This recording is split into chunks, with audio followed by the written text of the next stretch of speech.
Greetings and bienvenue, Midnight Crew. Thank you for returning to this broadcast. And welcome to new viewers joining us for the first time. If you like a video, then feel free to subscribe. Hello/X/. I'll keep this as short as possible and sorry for no green text. I'm a teacher and I work at a preschool. The school stays open until around 6:30 when the building automatically begins to turn off the lights. This is by no means scary, as I'm sure plenty of us have worked in places with similar electrical mechanics. Sometimes the busier parents don't come until the very last minute before the lights begin to turn off. Forgot to mention, this can be reversed by accessing the main office computer for emergencies. Anyways, it was one of those nights where I'm stuck with one of the kids. He's 4. So it's getting close to 6:45 and already the lights are off. He and I are at the front lobby waiting patiently for the parent with the lobby attendant. Out of nowhere, the freaking fire alarm goes off. There is a kitchen, but I myself clean it every night prior to leaving after my kids are gone. In my mind, there is no chance of anything being wrong in there. Lobby guy says he'll watch the student while I go investigate. Hallways are basically pitch black save for the blinding white light of the alarm and the ear-piercing sound of it. So as I was saying, I began to investigate and it came as no surprise that there was nothing to be found in the kitchen. The trip wasn't a total waste of time either because I remembered there was a small black flashlight in the utility drawer. Armed with this, I left the kitchen. There was even then no indication of a fire, so the reason for the alarm remained unknown. I yelled down the hallway to the lobby dude, who in turn told me the office was locked and he didn't want to go get the key for it. The alarm can be turned off after emergency service calls and we report everything is okay, but they haven't called yet. I basically went through each room only to find that there was nothing besides that disgusting Lysol smell. So I am going back to the front now, and the lobby guy is up there on the phone with the emergency people, but the student isn't with him. This is literally a full-blown panic situation now because he wasn't watching, and it's my responsibility. What the hell kind of child wanders around a pitch-black school while an alarm is going off? He could have only gone one direction, fortunately, so finding him didn't seem like it would be that much of an issue. I informed the idiot lobby guy that I'm going to look for the student he failed at watching. Meanwhile, the alarm lights are still on, but the sound of the alarm has stopped. They basically told him that something is tripping it, that something is actually on fire. They inform us that fire rescue will be there if we don't find the problem soon. So the school itself was converted to being a school from another building, so the layout is a little weird. The gym isn't even that big as a result of this. However, it is large enough to house all the necessary equipment. From the path I know the student had to take, I basically follow this, pondering how in the hell he could have found his way around in the dark. I get to the gym and sure enough, he's in there, standing against the wall. He's standing in such a way that when the alarm light flashes, it makes his shadow do this strange panoramic type thing. Like, it divides the shadow into like 9 shadows of varying shade. He's also facing the wall. Being a teacher, I'm obviously concerned, and I'm not really thinking about the weirdness of the situation at all. He's basically just standing there, toes against the wall and staring at it. I call for him and rush over because I know his parents will be there soon, probably. I shake him a few times, but I'm not really getting any kind of reaction. At this point, I'm getting weirded out by the way he is listless and not responding, but still standing and has the appearance of being fine. I start to drag him out of the room because it probably isn't safe to be exposed to a blinding, flashing alarm light like that. He doesn't resist, but on our way out, he points at the alarm. I coddle him kind of and basically tell him what it is. I'm under the impression he just wanted to know what it was. He basically just pointed at it and for the first time looked me in the eye. I follow his indication and just barely above the alarm. As it is flashing, I notice that there is actually another shadow there, appearing when the light flashes. I'm not one of those people who believe in any of this, but I'm also not someone who is going to say it doesn't exist. It was one of those rare moments where you know what you're looking at, but your mind tells you it isn't really there. I guess it is the same as saying, I know I'm not crazy. So I'm basically studying the light now, contemplating on whether or not the shadow it's making could actually come from any of the equipment. It can't. Everything is on the opposite side of the room, The wall is like totally empty save for posters. Lobby guy comes up behind us, informs me that the fire rescue people are on their way. I instantly point to what I am seeing. Nothing has changed about it. He and I both confirm that something is actually there making the shadow. It's not small by any means, and I guess it sort of resembled a human figure, but with no arms, and it was hunched over like its entire body could be resting on the small emergency light panel which protrudes from the wall. Imagine being prostrate with your arms off the ground, and even with your shoulders. That is the best way I can describe this thing. It hasn't moved or anything, and the student is still quiet but still looking at this thing just like me and the other guy are. The alarm lights haven't stopped, and it was when we decided to go back to the front that the weird stuff started happening. We heard the alarm go off in the office.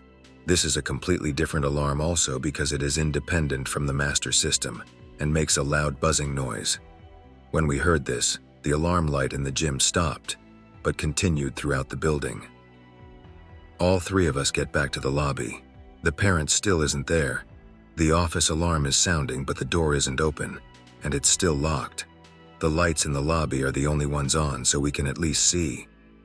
Lobby guy basically indicates he's going to get his keys because now it's more irritating than scary. Student and I are now waiting inside while he rounds the building to go get the keys he should have already had. While we had been in there, I'm just sitting on one of the giant lobby chairs that never gets used, and of course, as if it were supposed to be some kind of horror movie. The student literally looks down the hallway leading to the area where the hall branches into 3 sections and asks me, "Who's that?" I respond kind of dismissively because I know no one else is in the building. My curiosity gets the better of me because I am thinking there might be some other giant shadow visible with the alarm light still going off. I regret doing this. I also regret being so nonchalant with the whole thing. Down the hall it wasn't really a shadow, but it seemed more like something was making a dark space darker. It had no full form, but assumed a kind of shape. I'm not sure. It was basically right in the center also, so seeing it wasn't as difficult. I would equate seeing it more clearly as to how you would see one of those blink really fast pictures.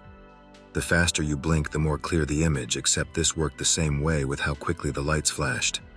I didn't stop to check it out further, but it felt overwhelmingly hostile.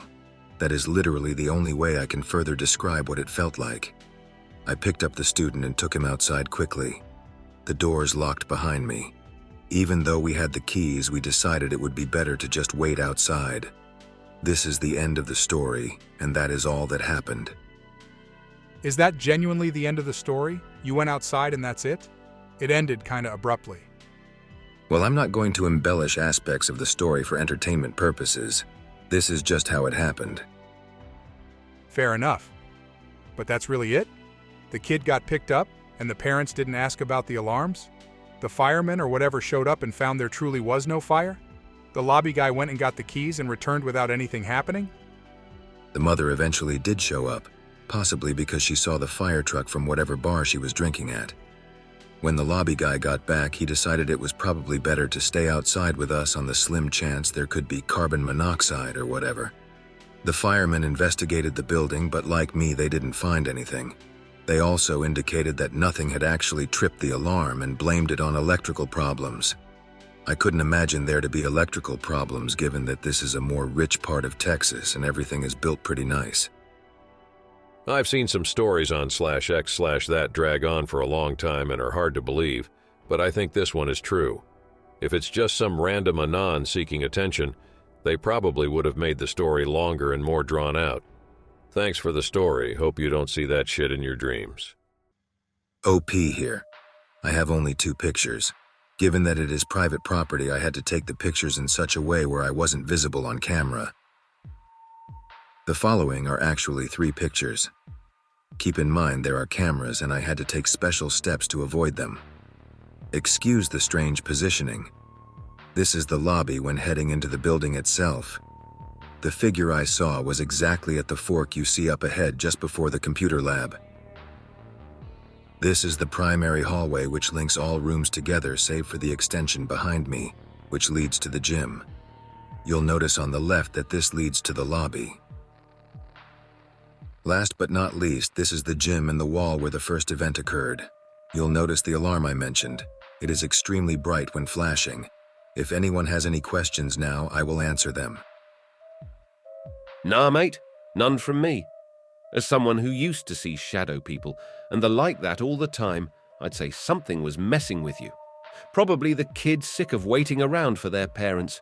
Negativity and adolescence do not mix well. I'd keep a close eye on the kid if I were you. Hope they aren't being abused. Kids don't have much control over their energy once they hit that first imaginative stage. I'm sure you know this. They can be subject to any whim that takes interest within them. It's spooky, though, because their minds are unbelievably good at this kind of thing. I'd argue that it was a manifestation of sorrow or pain. Those things are usually the craziest. Probably will end up with some kind of depression or psychological disorder. Hope not. Poor kid. Please keep an eye on him. Also, it's not about speaking about this kind of thing. It's giving it the opportunity to happen again. I said I used to see shadow people. Well, I got fed up with that and decided it wasn't worth the disconnect it made me feel with other people. So I just kind of stopped. Our brains do weird things, man. That kid trusts you, though. If he allowed you to see something like that. If it was the kid, even. We've had this kid for around 7 months. He advanced to my class. I had never heard of any issues with him prior. Then again, some disorders are kept confidential from the teachers if they are not deemed relevant. I could dig if I really wanted. Also, in reference to your statement that I know something about this, I really do not. I'm new to this entire thing. I am still questioning what exactly to believe. If I see it again, I will likely put in my 2 weeks' notice. It isn't something I want to see ever again.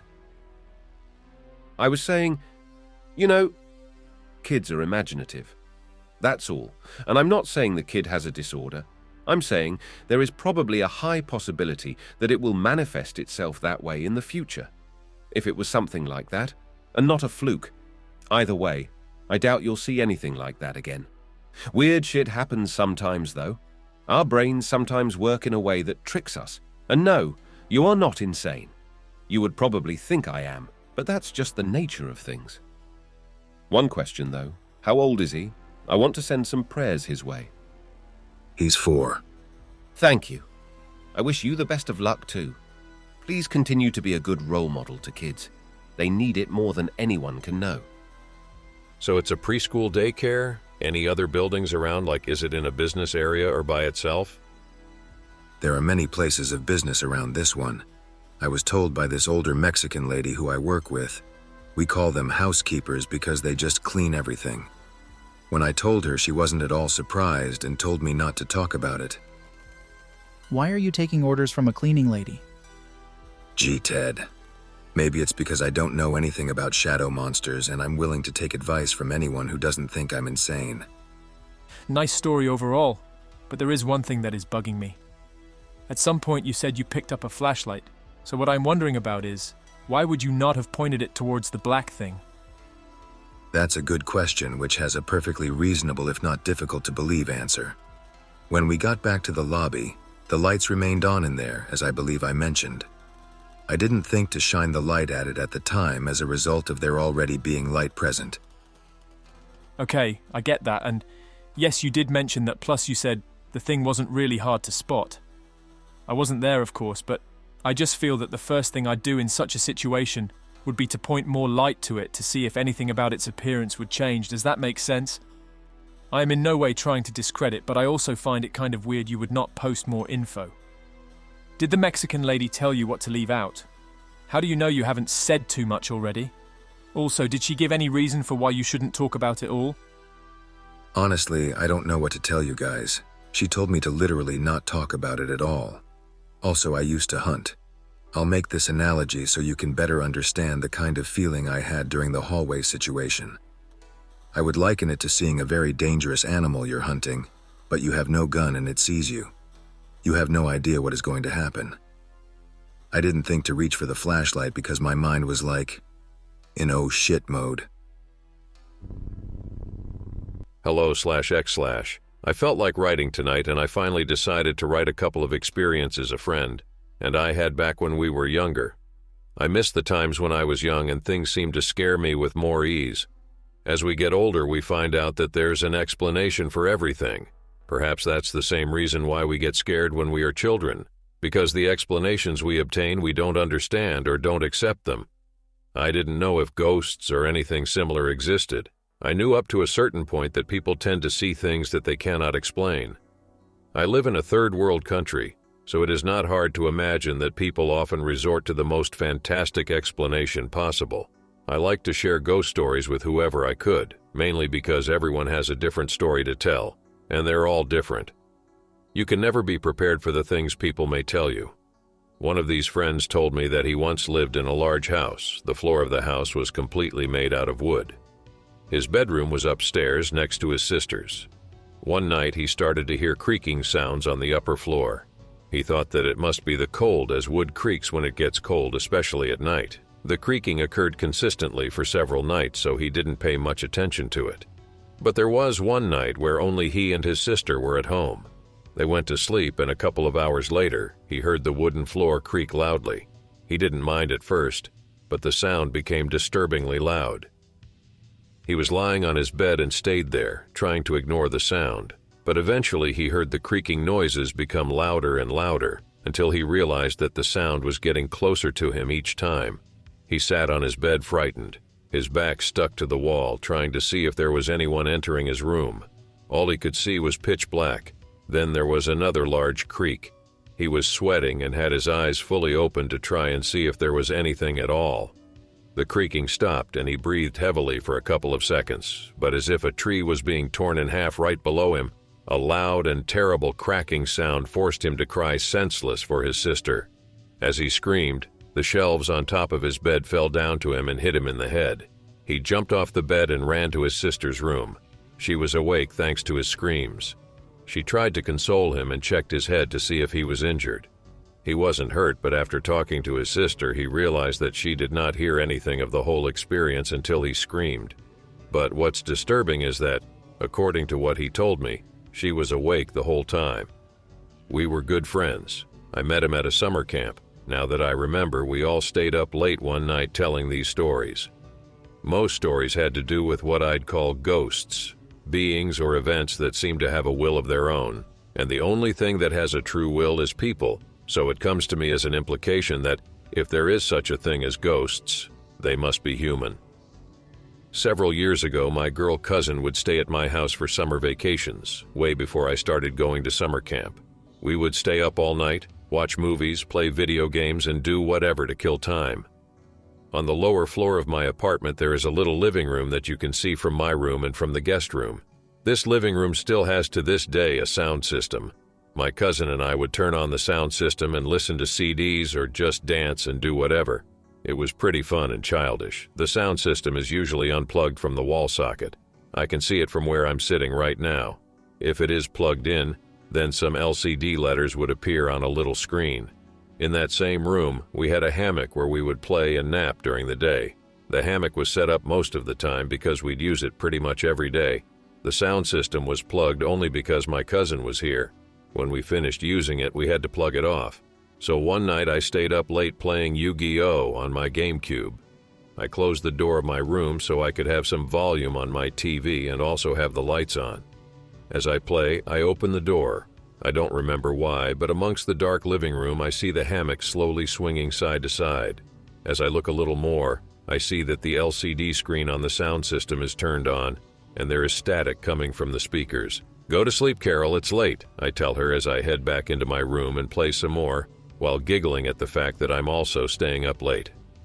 But I think again and open the door once more.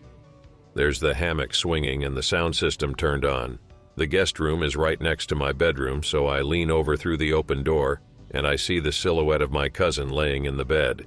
I turn my head and the hammock is still swinging, and without a doubt there is something in it. And I didn't know what to think, but my instinct was to slowly head back into my room, close the door, and sleep with my door closed.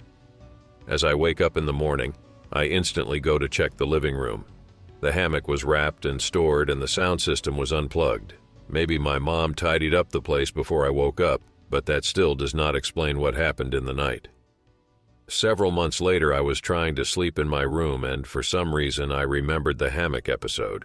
I don't know what would have happened if I slept with my door opened. In my home, we never close doors when we sleep in case there is an emergency, since we all sleep alone in separate rooms. We only close them when there is someone visiting. I get up from my bed and walk towards my door and look over to the sound system. It's turned off and unplugged like it should, so I go back to my bed. But after lying down again, for some reason I thought, what if I need to hide from something? Where would I hide? The logical idea is to hide under my bed, so I lay on the floor and slide towards the gap between my bed and the floor. I end up looking in the direction where the door would be, but I couldn't see it directly. I lie down for a couple of minutes thinking that I should head back to sleep when suddenly I hear some steps. It must be my dad, but as fast as I made that thought, two black vertical shapes appeared in my sight, along one of the walls next to the door. It looked like a pair of legs, but in the dark you couldn't tell what it was. I assumed it had to be my dad, wondering why I wasn't in bed, but it seemed odd to me that he would wake up and go directly to my room. I slide just a little bit in order to see more of the shadowy figure, and it's a pitch black mass just standing there quietly. I froze, frightened, and tried not to make a sound. I slid back into the gap and went as far as possible without making any noise. The two vertical shapes were still there without moving. I wanted to cry, but I was afraid that thing hearing me. The feeling was unbearable. Please, I want this to be over. Please, please, I thought. I laid there for as long as I could, staring at the vertical shapes. The next thing I remember was waking up at around 4 or 5 a.m. because the sun was starting to come up and there was some light in the room. The shadowy figure was gone, and I quickly got out of the gap, closed the door, and hid under the covers.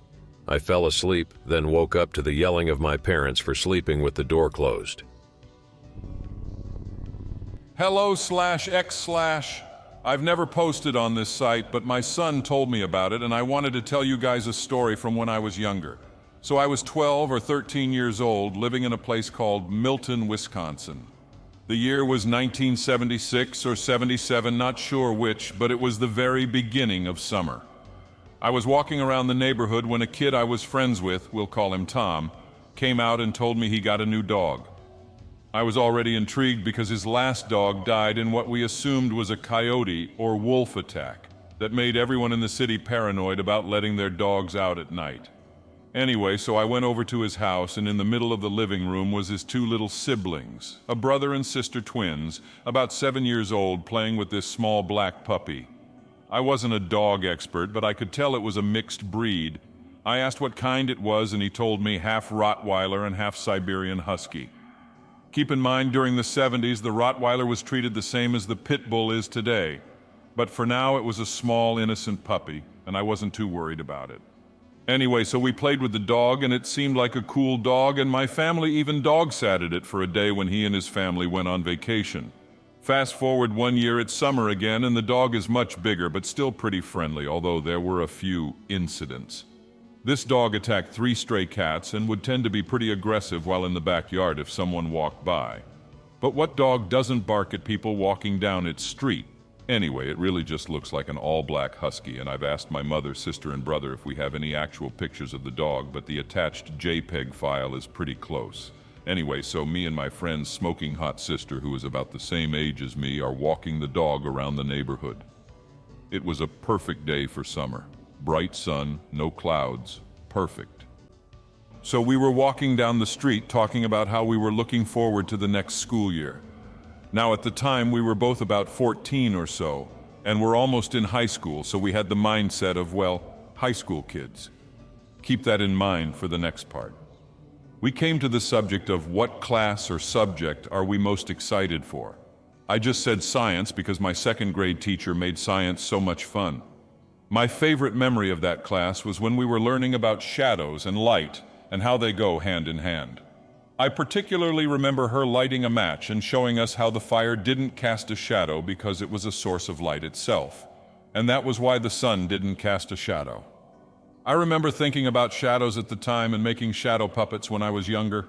She was rambling about Cheer Squad or something when I was reminiscing about how entertained I was as a child by my own shadow. Now think to yourself. Most of you on here are teenagers or adults. So I assume that most of you don't pay any attention to your shadow, or anyone's shadow really. That's when I noticed the freakiest thing I've seen in my entire lifetime. This dog did not have a shadow. I had a shadow, she had a shadow, the trees did, the cars did, but the dog did not have a shadow. I felt my heart sink immediately. I pointed it out to the girl. I think the conversation went something like this. Hey, Meg? Yeah? Why doesn't the dog have a shadow? What? Look, he doesn't have shadow at all. We jogged back to her house and informed Tom, and he didn't believe us until we showed him. Tom was in awe. The dog, though, he was just happy. Just standing there, tongue out, panting, looking around with that dumb dog look as if everything was normal. Tom then told his mom, who told her husband. Tom's dad was a Korean War vet and very religious. All he said was for me and all his kids to go to my house. On the way there, we didn't talk about it because his twin siblings were with us too, and we didn't want to scare them. We walked back to Tom's house at 2:30 a.m., and when we walked in, his dad just was sitting there on the big chair and said, "Dog ran away, took off for the cornfield." We didn't go looking for him. They didn't get any more dogs after that. All they got was a rabbit who died again after less than a week, and a fish who managed to live 2 years. I hope that you enjoyed tonight's broadcast. If you enjoyed tonight's story, then please subscribe to the channel, as more green texts will appear daily. A new broadcast will appear when the clock strikes midnight Central Time.